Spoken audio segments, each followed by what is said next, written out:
The use of dredges, trommels and motorised pumps in Tasmania.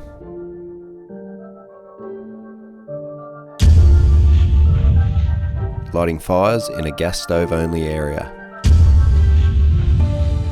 High bankers and sluices larger than 1 metre in length. Digging up the banks of any river or stream. Driving a vehicle off-road on an unmarked track. Filming commercially within any reserve, park or Crown land. Am I guilty of some of the previous crimes?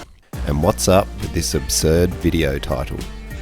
Over the past 5 years, I've been filming, prospecting and capturing my adventures in the wild, remote areas of Tasmania. I started filming and doing this as a hobby, but as my YouTube grew and over the years, I began to operate commercially. And at this point, I took all the necessary steps to operate as such. One thing that I'd overlooked, however, was the need to have a commercial license to operate in national parks and reserves in Tasmania. And this is just about all land in Tasmania, including Crown land. I had no idea that I even needed such a license. I was contacted by Parks and Wildlife a few months back. I was told to come into their office to have a chat about the concerns that they had. At the time, I asked the officer over the phone, what are the issues, and he stated that they couldn't go into detail about these over the phone, and that I needed to come into the office and that I'd be recorded on video with another officer there. At first I thought, well, I haven't done anything wrong. I thought this is petty, and I kind of ignored that initial call and I just left it at that. Now, a few weeks later, I received a letter in the mail which I had to sign for at the post office, and this was a whole list of infringements from Parks and Wildlife. And it basically stated that if I didn't do anything about it, they would take court proceedings and legal action would need to be underway.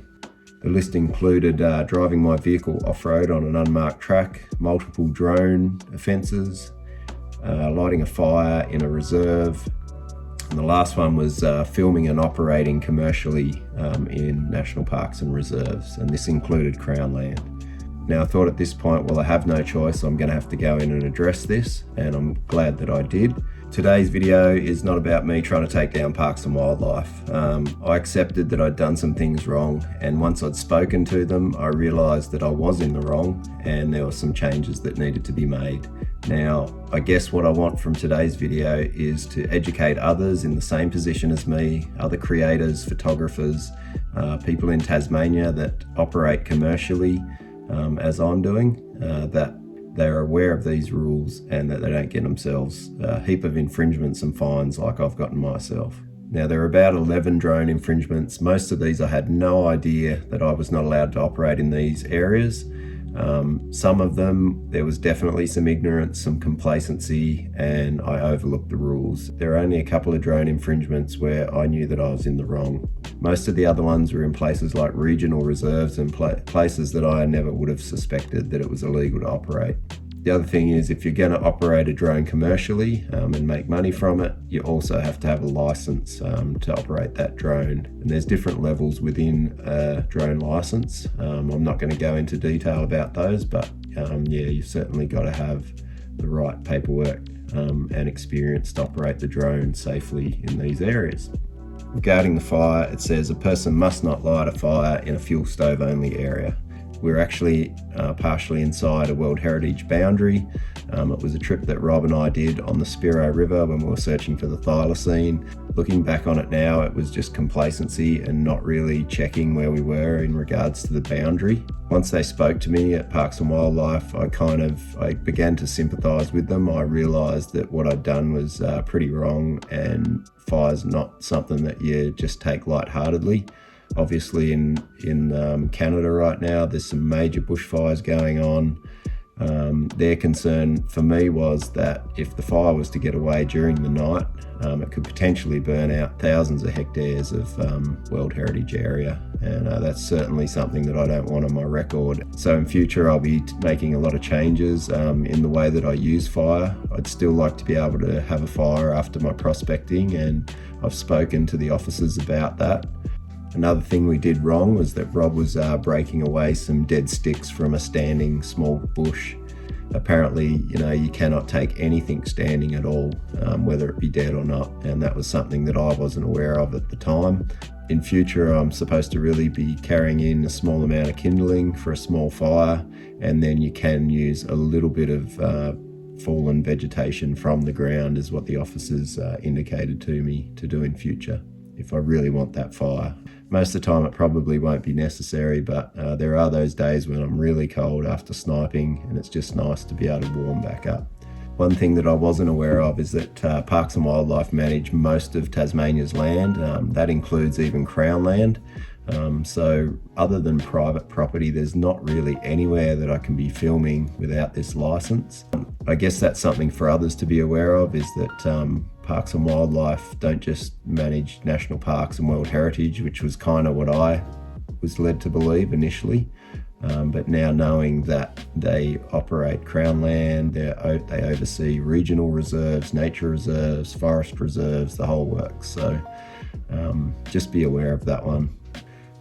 Taking my vehicle off-road. Now this come about from a drone shot that I took in a regional reserve. I was on a full drive track, which was okay, but I pulled off the track to keep my car off the road in case someone else come through, and then I drove a couple extra 100 meters to cut out some of the hiking that I had, because I had I think it was about 6 or 7 Ks that I had to hike with my backpack that day. So in my mind, I wasn't really doing anything that wrong. I just thought, well, this is button grass, it's burnt out vegetation. I can just drive through for a bit further and park up my car and get started. So that brought it to my attention that any driving off a marked track or, a road that is fairly well existing is an infringement and will be punished as such. And it's something that I had to learn, and I'm here to address that and let you guys know that just be aware of that one. For me, I do a lot of crayfishing and diving down on the west coast of Tassie. I love going to places like Granville Harbour, where you can drive for 20 kilometres through some of the wildest country.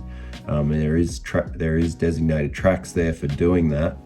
But it often upsets me to see that some people get there and do the wrong thing. They got massive tyres on their vehicles. They're all about the off-roading. They take the hardest track to test their vehicles out, obviously. It does upset me to see that, because those handful of people that do the wrong thing will be the ones that get it shut down for the rest of us that try to enjoy it each year and have a good time along the coast without, making any harm to the coastline. So just be aware of that one. So I've taken the necessary steps now. I've got an application underway, and it can take up to 3 months. Now the issue that Rob and I had was that the application to film commercially in Tasmania was not very well catered to people like creators or photographers. It was more centered towards TV crews and larger TV productions. So for us, it was very outdated, and there were some changes that needed to be made. We can't be waiting around for months on end for an application to go through. It needs to be quite a simple process, hopefully not too much of a fee, and something that can get us operating like most other states in Australia have. It's a pretty simple process. I think for Queensland and New South Wales, you basically just pay a fee, register online, and away you go. So we kind of need that same sort of thing set up in Tasmania, and that did create a lot of confusion for us initially, and is probably part of the reason that you've seen Rob and myself have a bit of a rant in the past, so to speak. But as far as I'm aware, parks are working to make this work for everyone. So I'm hoping that this is happening and that there'll be some positive changes in the future. Anyway, I thought I'd update you guys on what was going on. This is just a short one to make you all aware of the rules moving forward. I've told Parks and Wildlife that I want to cooperate. I do want to educate people to do the right thing. Obviously, I have a fairly big following, and a lot of people are watching, and I can't have other people making the same mistakes because they've seen what I've done in videos. So if you see me in future talking about the fire, the drone and things like that in my videos, it's basically just to make other people aware so that they don't get in the same trouble that I've gotten myself in. I hope this helps out. Hope you guys are all good, and eventually I'll be back on track making films, and we'll see you all then.